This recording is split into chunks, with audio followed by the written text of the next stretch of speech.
Bakit melon? Oh, oh, oh, Aya, ang malangi melon. Melon, melon, amoy kakaiba. Oh, yeah, ang malangi melon. Melon, melon, amoy kakaiba. Ah, iwa, yeah, nabalong malangi melon. Melon, melon, amoy kakaiba. May amoy, tamoy, tamoy, tamoy. Malangi melon. Melon, melon, amoy kakaiba.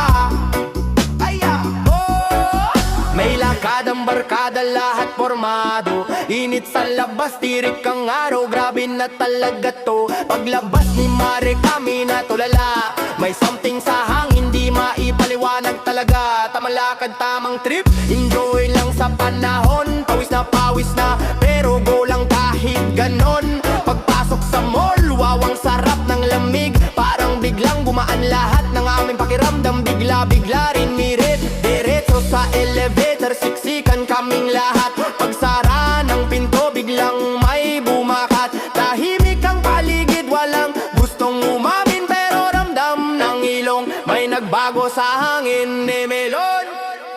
Oh, yamanong may lalim, may melon. Melon, melon, amoy kakaiba. May amoy, tamoy, tamoy, tamoy. May lamoy melon. Melon, melon, amoy kakaiba. Sa gitna na lamig, may init na dala. Amoy may melon. Melon, melon, amoy kakaiba. Sa gitna na lamig, may init na dala. Amoy melon. Melon, melon, amoy kakaiba. Hayaw, hayaw, hey! May nagtakip ng ilong, may nakunwaring walang alam. Yung isa tahimik lang, kunwari inosente naman. May nag-text sa GC, bro, sino yon? Pero walang reply, lahat diniyagad doon. Lamig ng elevator, pero pawis pa rin kami. Di dahil sa init, kundi sa hiya at amoy na sumingit. Second floor, third floor, parang lalong lumalakas. Yung amoy na melon, di na mapipigilan lumabas bukas. May bumaba